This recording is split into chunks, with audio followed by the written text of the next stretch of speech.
Welcome to another deep dive. Yeah. We're going to be taking a close look at a piece of local life today. A slice of local life, you might say. A slice of local life. Yeah, the SFRG Info News covering roughly April 10th through the end of the month in 2025.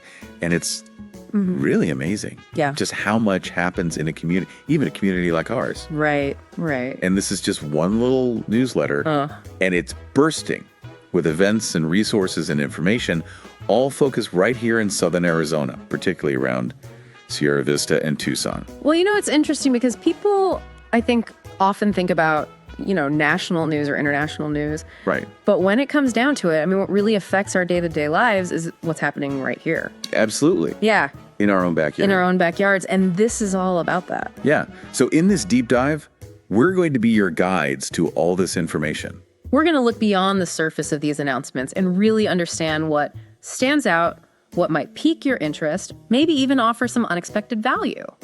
Yeah, okay, so let's unpack this thing. Right. Just flipping through, the first thing that jumps out at me is the sheer number of local events and cultural happenings. Oh, yeah. And quite a few of these are kicking off right now. Like right now as we speak. Like right now. Yeah. So take the Agave Heritage Festival, running from today, April 10th to the 13th. Yeah, I saw that.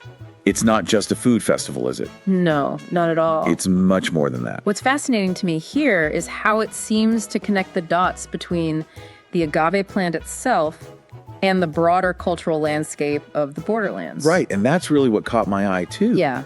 Because it's not just about, let's go out and drink some tequila or mezcal. Right. It's really about looking at the agave plant and its cultural significance, its sustainable aspects, the commercial aspects, its deep historical ties. You see the range of activities, seminars, trade shows. They even have field trips planned. Yeah. Which suggests a real depth of exploration. Yeah, and they've got, I noticed they've got spirit tastings featuring things you can't even find in the U.S. Oh, wow. Which really hints at how it's... That's pretty cool. Yeah, it's really unique in this connection to international agave culture. It makes you realize that, Right. Southern Arizona and the borderlands is really part of this larger global context of agave appreciation. Yeah, and it's not just about, Right. It's not just a tourist thing. Yeah. It's got this much deeper, richer, significance, and an art exhibit too. Oh, yeah. So it's not It's really like a multi-sensory experience. Yeah. You're going to see things, you're going to taste things, you're going to learn things. And with experts from all over the world presenting, it's a chance to really tap into some serious knowledge about the agave plant and its history and its uses. And plus, knowing that some of the events are free makes it something that More accessible. a lot of people can experience. Right, which is fantastic. Okay, so now, also on the cultural front, and this one's running through April 13th, Okay. we have the Arizona International Film Festival. Now, this one's been around for a while, hasn't it? It has. It really has. It's actually the oldest film celebration in Arizona, Oh, wow. which says a lot, I think, about the local passion for independent filmmaking. They're showcasing 24 features and 70 shorts from 19 countries. Yeah. Which really highlights this commitment to diverse voices and perspectives in cinema.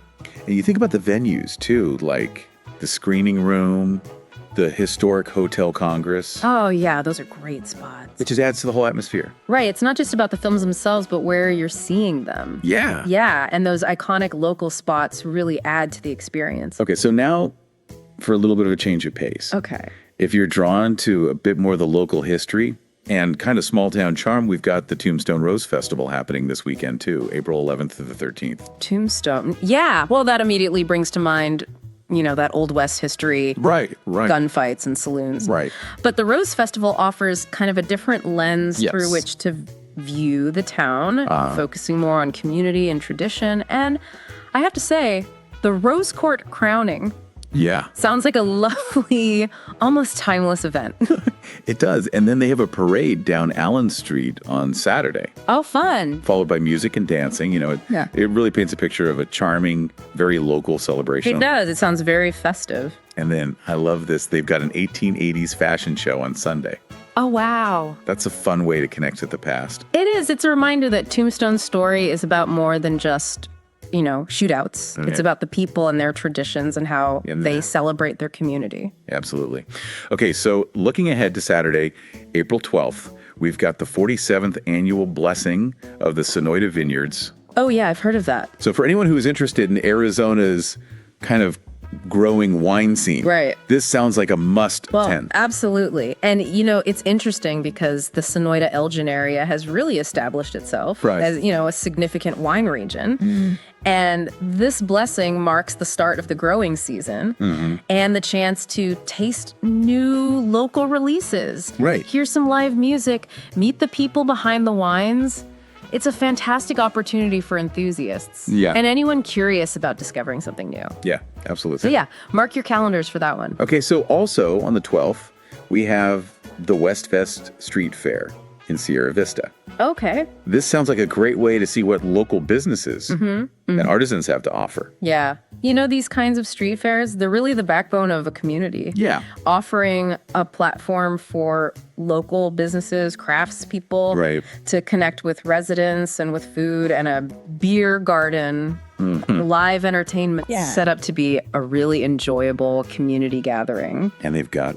Oh, and I saw they have a professional chalk artist, which is kind of a unique touch, Yeah, something you don't see every day. Not something you see every day, exactly. Okay, so here's something really unique. Okay. Hummingbird banding at San Pedro House. And they've got this on multiple dates, including April 12th. Oh, wow.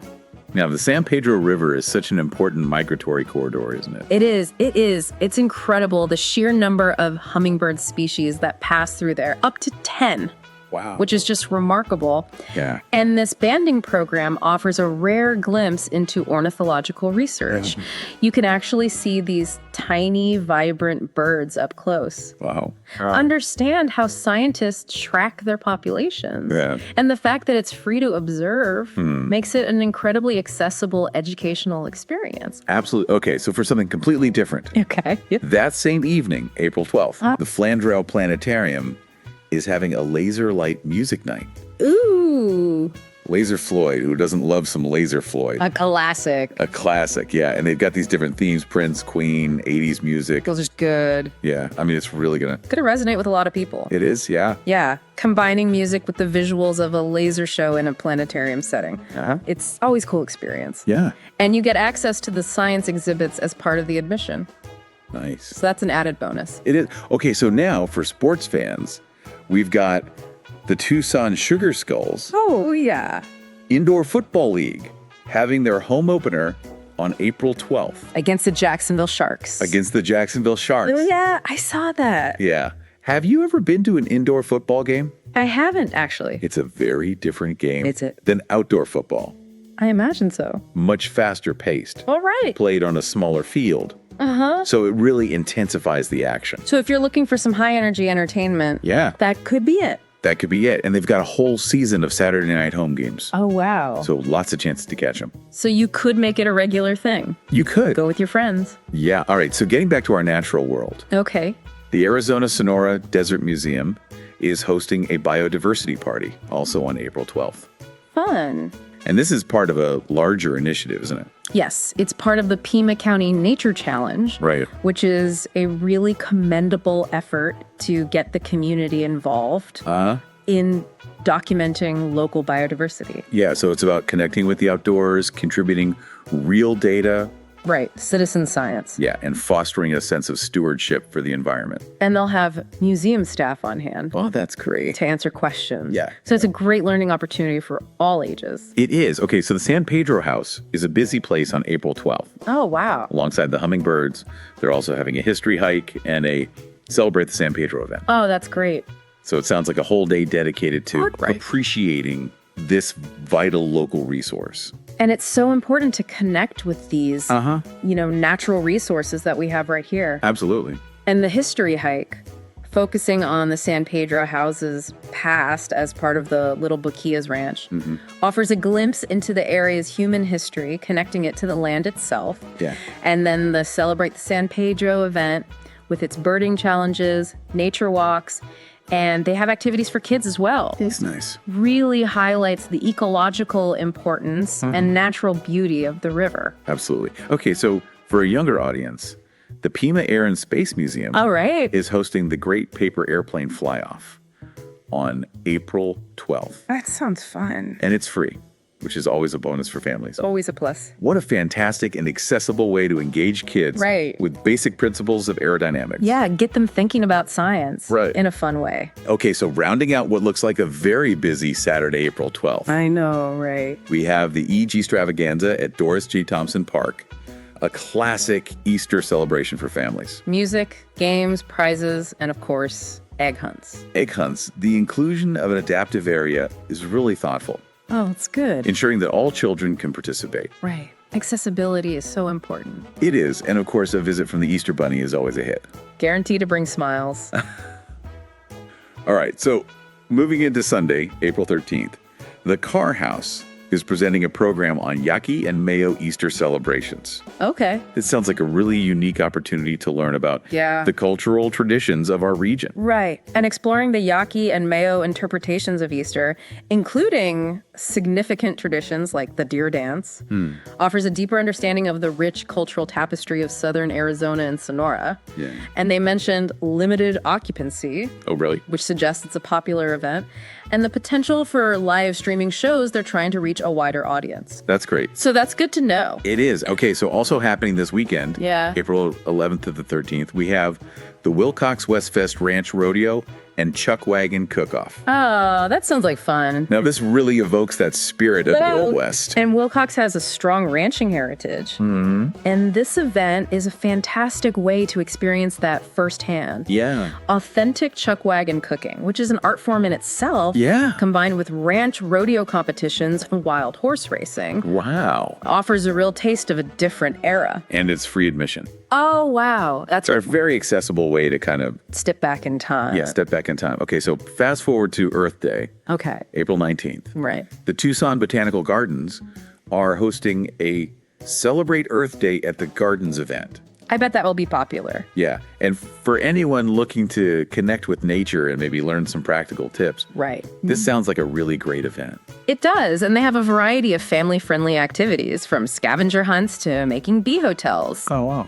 It's a great way to engage people of all ages with these environmental themes. Mm-hmm. Learning about botanical art or the role of forest fairies adds a whimsical touch. Yeah. While the tours and meditations offer kind of deeper ways to connect with the natural world. So it's a nice balance. Yeah. And the Children's Museum Tucson is also hosting an Earth Day festival on April 19th, focusing on hands-on learning. That's great, especially for kids. You know, focusing on interactive demonstrations and involving community partners is a really effective way to teach kids about sustainability and environmental awareness. Yeah. I mean, learning about things like recycling and composting in a hands-on way makes the concepts much more tangible and memorable. It does. All right, so for the active among us, Run Tucson is holding an Earth Day 5K run walk at Biosphere 2 on April 19th. Wow, that's a pretty incredible setting. Yeah, running on the grounds of the world-famous Biosphere 2 is definitely not your average 5K. No, it's not. Yeah. It's a fantastic blend of fitness and the opportunity to explore these different biomes in a single day. Right. And the added bonus of live music, food trucks, and a tour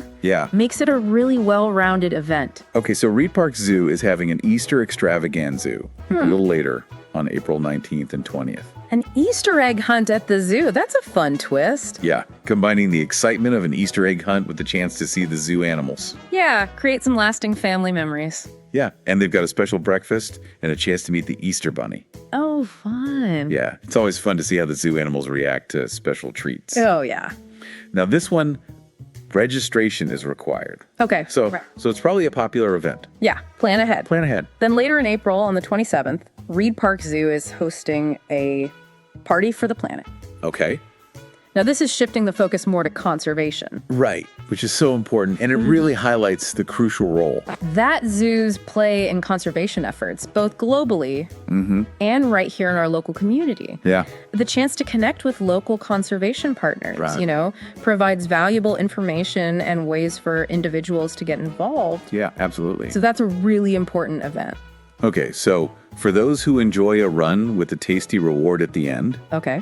we have the 13th annual Nut Run happening on April 26th. The Nut Run. Well, that sounds interesting. A run through a pecan orchard. Oh, that's lovely. It does. And they have a pecan pancake breakfast afterwards. Yeah. So that's a strong incentive. That's great. These kinds of events really celebrate Right. the local agricultural landscape. Okay, and then finally, All right. we have, for the more adventurous, the 6th annual Texas Canyon Mountain Bike Race and Fun Ride, Okay. also on April 26th. Busy day. Yeah, this sounds like a great way to explore a part of our region Right. that's not always accessible. Exactly. And Texas Canyon is known for its stunning scenery. So the opportunity to bike through it is a real draw. Yeah, I know. And they offer both a race and a more casual fun ride, Oh, that's nice. even welcoming e-bikes for the latter. Yeah. So it makes it accessible to a wider range of cyclists. It does. Okay, that was a huge rundown of just the local events. Yeah, Right. lots going on. But this newsletter also dedicates a significant section to resources and information, particularly for our military and veteran community. Right, which is such an important part of our community here. Absolutely. So they mentioned that April 4th was Gold Star Spouses Day, and they point to the support available through Military OneSource. Yeah, and acknowledging Gold Star Spouses Day is a vital way to honor the incredible sacrifices made by military families. Yeah. And Military OneSource is such a comprehensive resource. It is. Offering support across a wide range of needs, so directing people to that is really important. It is. They also highlight the April edition of Your Military Money, Okay. which covers some really practical financial topics. Oh, so good. From basic saving and investing to teaching kids about money. Oh, that's so important. It is. Financial literacy is crucial. It is. It is. And these resources tailored specifically for military families Right. are incredibly valuable. They understand the unique financial challenges that come with military life, like frequent moves and deployments, Right. and provide targeted guidance. And I like that they include tips for kids. Yeah. That's a proactive way to build financial responsibility from a young age. It is. Okay, so then there's the Spouse Education and Career Opportunities Yeah. Spring Newsletter, Okay. which includes a virtual hiring fair for healthcare jobs and advice for spouses navigating a return to the office. That's great. You know, military spouses often face unique career hurdles. Right. Because of, the frequent relocations, Yeah. which can significantly disrupt their career paths. And these resources are designed to provide much needed support. Yeah. Connect spouses with employment opportunities, recognizing their skills and experiences. Yeah. And the virtual hiring fair Right. is a great example of how they're adapting to the needs of this community. It is. Okay, so the MilSpouse Money Mission is mentioned as well. Okay. With tips on everything from kids' money habits to emergency savings and even information on benefits for pets. Oh, wow. It's really a very comprehensive approach It is. to supporting military families' well-being. It shows a real understanding of the diverse aspects of military family life, Right. recognizing that financial well-being is intertwined with other factors like pet care. Yeah, absolutely. Okay, so the VA email update is packed with information. Yeah, they always have a lot going on. Everything from a free app connecting veterans with resources to suicide prevention, tax help, even preparing for spring storms. Wow, that's a wide range of support. It is. Well, the VA serves a huge and diverse community, Right. so it makes sense that their updates cover such a broad spectrum of needs, from mental health and financial assistance to practical advice on preparedness, right? It's about providing that holistic support. Yeah, and the April Benefits newsletter touches on online security, veterans finding purpose after service, Financial Literacy Awareness Month, tax reminders. So it reinforces some key themes. It does. Okay, so there's a really important event for the Military and Veterans Support Network. Okay.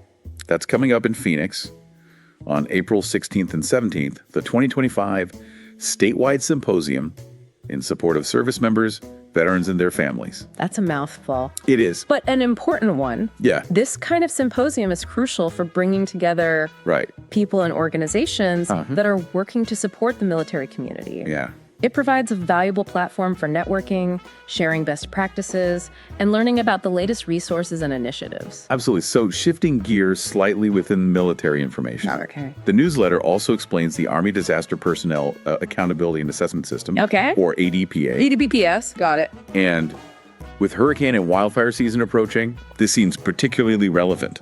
Well, yeah, because Being able to quickly account for personnel Right. and their families in the event of a disaster Yeah. is paramount. Absolutely. And ensuring that sponsors keep their contact information up to date is a vital preparedness measure Yeah. that can significantly aid in those response and recovery efforts. Absolutely. Okay, and finally, in terms of the military resources, we have information on upcoming TP, that's the Transition Assistance Program, Right. events, including a town hall on the Army Career Skills Program and a Tap Talk episode focused on military spouse transitions. Oh, wow. That transition from military to civilian life could be a big one. Oh, yeah, for sure. The Transition Assistance Program plays a critical role in equipping service members and their families with the skills and resources they need for a successful transition, Yeah. focusing on career skills and the unique challenges faced by military spouses Yeah. are key components of that support. Absolutely. Okay, so now beyond the military and veteran focus, Okay. there's also a section on arts and culture. Oh, nice. So the Tucson Desert Song Festival is mentioned as continuing throughout this period Okay. for vocal music enthusiasts. Uh-huh.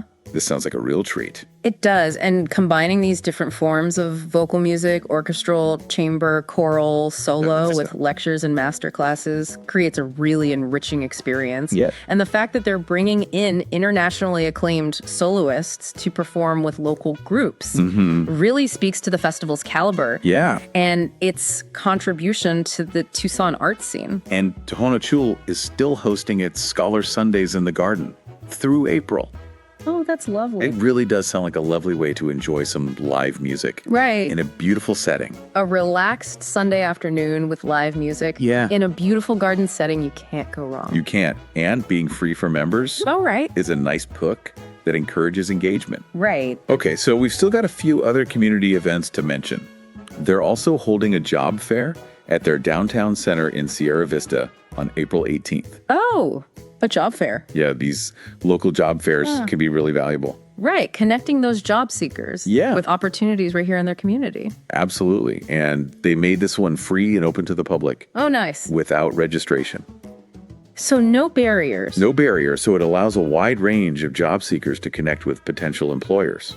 Okay. And of course, it wouldn't be April in Tucson without the Pima County Fair, Of course not. running from April 17th to the 27th. The Pima County Fair, that's a real Southern Arizona institution. Okay. A massive annual event Yeah. draws people from all over the region. It's got that classic fairground mix, concerts, rides, food, exhibits, and then the agricultural showcases like the rodeo and the livestock competitions. Right. There's always something new to see and do Always. beyond just the thrill rides. Yeah. Okay, so finally, there's a brief mention of Fort Huachuca MWR events, Okay.